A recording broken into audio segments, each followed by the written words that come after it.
आप हमारी बात नहीं मानोगे तो हमें पता है, पर शायद कोई भाग्यशाली मान ले।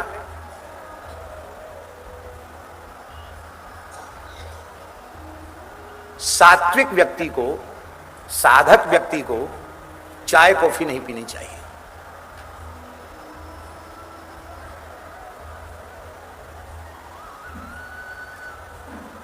आहार शुद्धौ सत्व शुद्धि, आहार की शुद्धि से चित्त की शुद्धि का बहुत गहरा संबंध है। भारतवर्ष को पतन के गर्त में ले जाने के लिए अंग्रेजी शासन में चाय कॉफी, चलचित्र सिनेमा, इसकी सृष्टि की गई। जहां दूध दही छाछ पीने वाले लोग थे उनको चाय पिलाने सिखाया गया, और सिनेमा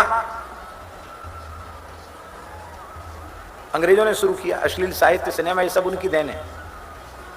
चारित्रिक रूप से भारत का पतन हुआ है। देखो, बीकानेर के एक बहुत अच्छे वैद्य जी थे, यहां वृंदावन में शुक्सा कुंज में वो कुछ काल रहे। हमारे महाराज जी से उनका बड़ा प्रेम था। महाराज जी से जब आते थे इतनी बढ़िया संस्कृत बोलते थे, मीठी संस्कृत, बड़ी मधुर संस्कृत बोलते थे। महाराज जी से संस्कृत में बातचीत करते थे, बहुत ललित संस्कृत बोलते थे, और हंसते थे तो उनकी पूरी बत्ती सी दिखती थी। दांत भी एकदम साफ रखते थे, और हंसते कहते थे ये नकली नहीं है, असली है, ये असली, ये और कहते थे। और बोलते थे 96 वर्ष की आयु है मेरी। 96 वर्ष की आयु थी, रिक्शा में नहीं बैठते थे, पैदल ही चलते थे, इकारा शरीर था। नाड़ी पकड़ते ही आयुर्वेद के श्लोक बोलने लग जाते थे,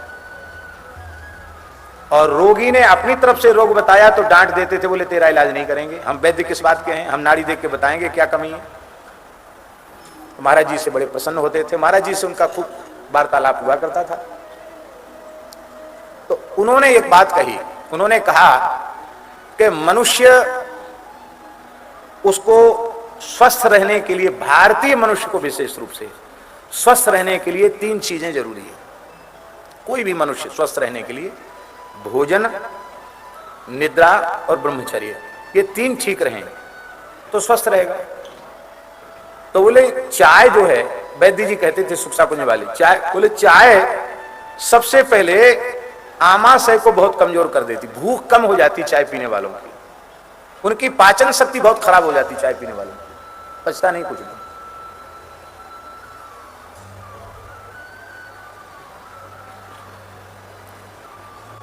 आपको भूख लग रही हो, चाय पी लो, भूख खत्म हो जाएगी। भूख खत्म करती है चाय। निद्रा बहुत जरूरी है स्वास्थ्य के लिए, नींद खत्म करती है चाय। और ब्रह्मचर्य के लिए तो वो ऐसा कहते थे कि चाय पीने वाले व्यक्ति के मूत्र त्याग के साथ ही उसका शुक्र नष्ट हो जाता है। वो पता चले या न चले, मूत्र त्याग के साथ ही उसका धातु क्षय हो जाता है। वो कहते थे कि मेरे दांत इसलिए 96 वर्ष की आयु तक हैं कि मैंने आज तक चाय नहीं पी, ना मैं ठंडा खाता ना गर्म खाता हूं, और मैं गृहस्थ व्यक्ति हूं, पर अपने सदाचार से इस आयु तक मैं पूर्ण स्वस्थ हूं, मेरे शरीर में कोई रोग नहीं है। और फिर तो वो चले गए थे शायद, लेकिन वो कहते थे कि हम 100 वर्ष तक पक्का जिएंगे, इतना उनको अपने मन में वो था। 1984 में हमारे महाराज जी ने ब्रज 84 कोस की परिक्रमा दी। दास भी उस समय साथ में था महाराज जी के, और उस समय राजस्थान के ही एक ब्राह्मण दंपति परिक्रमा में थे, ब्रज परिक्रमा में। महाराज जी ने पंडित जी का तो नाम तो रखा था नंद बाबा, और उनकी पंडितानी का नाम रखा था मैया, महाराज जी ने यशोदा मैया। तो यशोदा मैया तो सबसे आगे चलती परिक्रमा में, वो 92 वर्ष की थी यशोदा मैया, और जो नंद बाबा थे वो 96 वर्ष के थे। वो सबसे आगे चलती थी परिक्रमा में, पैदल परिक्रमा लठिया लेके, और पंडित जी सबसे पीछे चलते थे।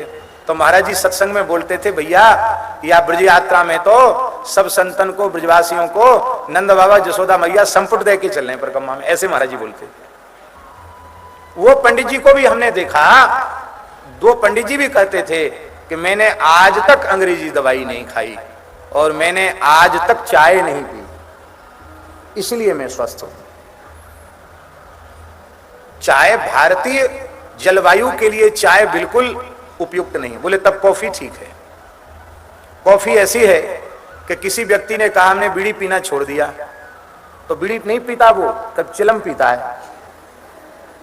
तो जैसे कोई बीड़ी छोड़ना पीना छोड़ करके चिलम पीने लग जाए, ऐसे ही चाय छोड़कर कॉफी पीने की बात है। कॉफी में नशा और ज्यादा होता है।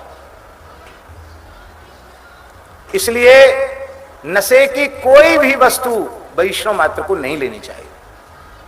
हम इस संबंध में स्वामी प्रभुपाद जी का वंदन करते हैं कि उन्होंने विदेश में जन्म लेने वालों की भी चाय कॉफी छुड़ा दी।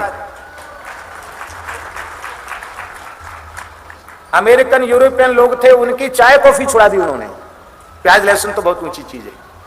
यहां रहने वाले लोग प्याज लहसुन नहीं छोड़ते, चाय कॉफी नहीं छोड़ते। महात्मा भी चाय कॉफी पीते हैं।